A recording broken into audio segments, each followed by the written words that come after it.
George Lucas created Star Wars, he wasn't chasing trends, cynically chasing demographics, or trying to make grown-up prestige television. He was crafting a timeless myth for children on the brink of adulthood, a clear, hopeful guide about friendship, trust, loyalty, and resisting the lure of evil. Today, under Disney and Lucasfilm stewardship, Star Wars has been desecrated, twisted beyond recognition into something it was never meant to be. Far from serving as an inspirational mythic story for young people, modern Star Wars has become a cynical, mature product, seemingly desperate to regain cultural relevance by pandering to the darkest impulses of modern entertainment. Boring! This is Marks on Media, and today I'm talking about the killing of Star Wars and the most recent desecration of its corpse by Disney and Lucasfilm. Now, let's get into it. Marks on Media.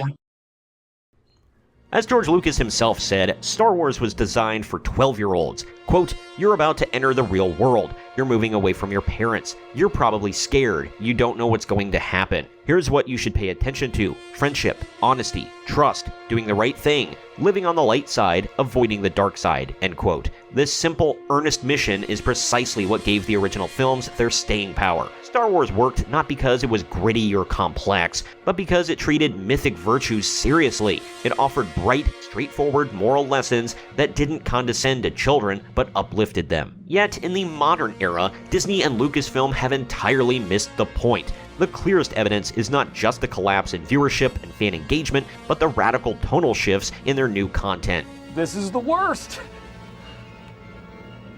Shows like Andor now proudly interject the franchise with material so jarringly adult that it feels alien to Star Wars' original purpose. In Andor Season 2, a scene in which an Imperial officer attempts to assault Bix Caleen crossed a line that was previously unthinkable for the series. Why would you do that? What's even more disturbing is not just the scene itself, but the attitude behind it. Showrunner Tony Gilroy defended the moment by saying, quote, "It was just organic and it felt right," end quote, and he shockingly added, quote, "We are all a product of rape," end quote. Excuse me?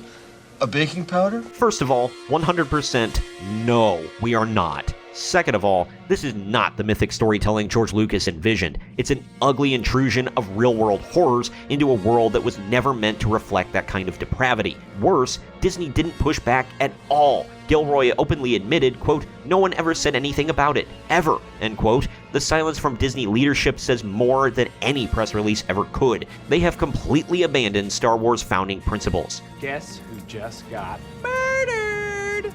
Gilroy's own detachment from the source material only underlies the problem. He has admitted he isn't a fan of Star Wars and even bragged that someone should be able to watch Andor without knowing or caring about the franchise at all. In other words, the people now steering Star Wars have no love or understanding of what made it special. They're treating it like a hollow brand name to slap onto whatever political message or prestige drama they feel like making. Get the f*** out! This dissent isn't isolated to Andor. Across Disney Star Wars offerings, there's a broader infection: the creeping insertion of adult themes where they don't belong, the erosion of mythic innocence, and the targeting of an aging, disillusioned audience rather than nurturing a new generation of dreamers. As one article observed, children aren't demanding these grim, complicated stories. Teens aren't gathering around to watch anymore. Families aren't sitting together to be transported to a galaxy far, far away. Nope.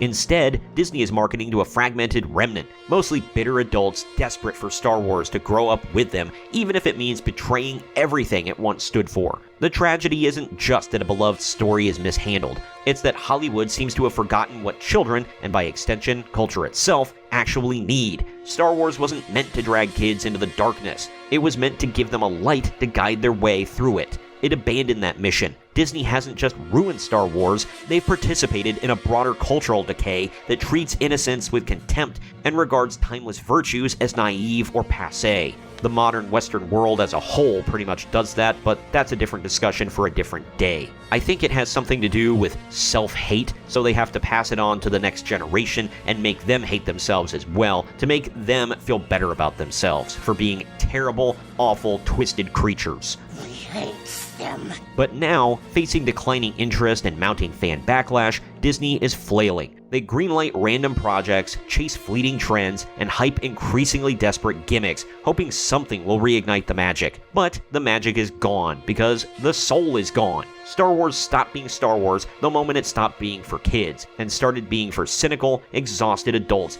who neither believe in myths nor wish to pass them on. Again, it's the self-hate that they wish to pass on to the next generation. They want to feel better about themselves by making others feel worse about themselves. You're a problem. You're a real problem. There's still time to rediscover what makes Star Wars legendary, but it would require a radical shift, away from prestige darkness and back to honest light, away from the obsession with gritty realism and back to mythical simplicity. Until then, Disney can keep pumping out content under the Star Wars brand, but what they're selling is a hollow corpse wearing a once proud name. R.I.P. Star Wars. He's dead!